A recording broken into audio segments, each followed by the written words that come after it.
Let me talk about our schools and quarantining, something that I've talked to a lot of superintendents over the months and heard a lot of reports from them. As we said last week, one of the main goals of our COVID-19 vaccination plan is to get K through 12 kids back in school. For all parents who want their child back in school and all districts that want to be back in school, we want them to have the ability to do that. School setting, I think most experts believe, is the best place for most of our kids to learn and socialize.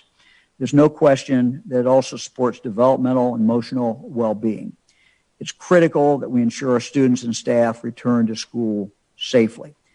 And we believe they can do this now because of a couple reasons. And one is something I'm announcing today. But let's start with what we talked about last week. As part of the next phase in our vaccination plan, adults working in schools where there are children will have the option to receive the vaccine. We don't have a date yet, not a specific date when this will start. And so what we're asking schools to do is to come up with the precise number of people in their schools, the adults, whether it's a custodian, whether it is a teacher, whether it is cooking in the cafeteria, whatever that person does, and they're interfacing with children, we want them to be able to be vaccinated so we can have the opportunity for parents and the opportunity for schools to put kids back in school. Let me also, though, talk about something else. Our schools have been doing a great job implementing measures with consistent masking. Phenomenal job. Distancing, great job. They've been putting up barriers. They're doing all the things that we have asked them to do. So up until today, we have followed the CDC guidelines in regard to quarantining. That's what we have done. We have followed the CDC's guidelines. This has to do with students who are in close contact with another student, who are exposed to that student, a student who tested positive for COVID-19. For example, students are sitting in a classroom the way it usually occurs. Everyone has a mask on, but they're within 6 feet of each other. More crowded than don't have the ability to keep 6 feet apart. The CDC has called for a quarantining of that particular student, the students who were around that student in close contact. But we started hearing a number of months ago from school superintendents who said, look, we're quarantining students, but we don't believe that these students really have been infected. At least we're not seeing signs of that. Now, what we didn't know is we didn't have any tests to back that up. And we didn't have any data to support that. So we decided to try to go get data so that we could make a logical decision. So earlier this year, we pledged to look at the rate of COVID transmissions in our classrooms.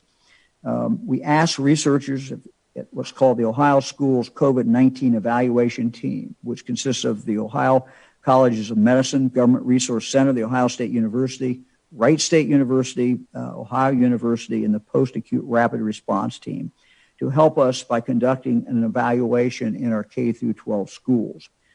Their results support what we have been seeing and hearing anecdotally in our schools, and that is that as long as students in the classroom wear masks, as long as they are mask compliant and do the best they can with socially distanced, they do not have an increased risk of catching COVID-19 from a nearby student who may have had it.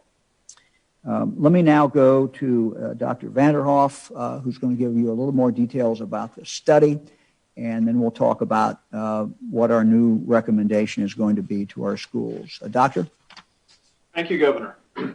Well, as you noted, our understanding of COVID-19 safety in our schools has been substantially enlarged now by two new reports. The first is the one that you referenced, an evaluation of K through 12 students by researchers of the Ohio Schools COVID-19 Evaluation Team. The second is a report from Mississippi that was recently highlighted in a prominent CDC publication, the December 18th edition of MMWR.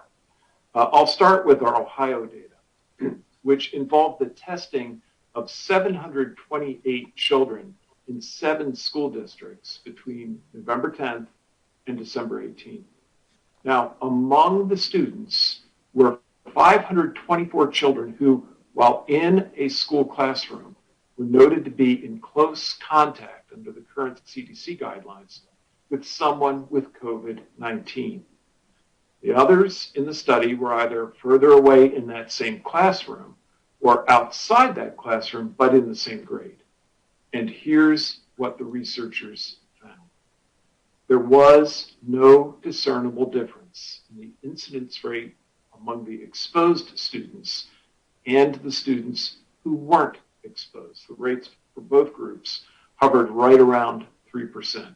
Now, it's important to note that this involved students in classroom settings, not in extracurricular or community or home settings. The Mississippi report I mentioned supports our Ohio data.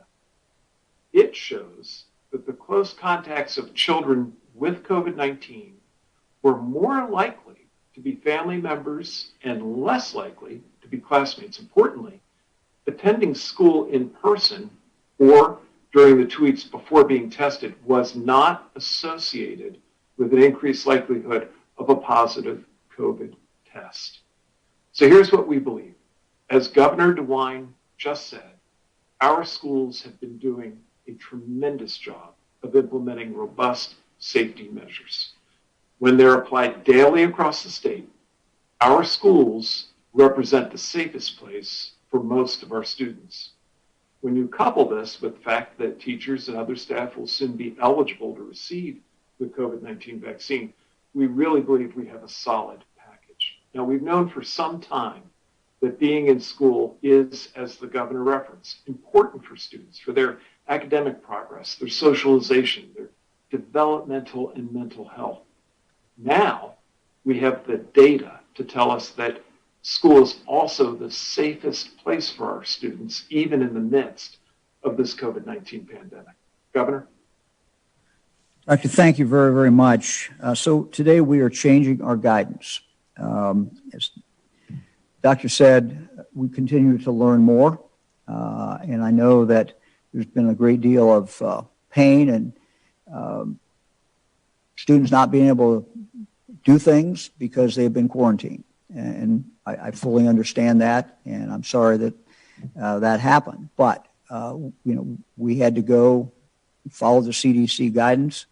CDC guidance still is that. It's changed a little bit, but still is essentially that.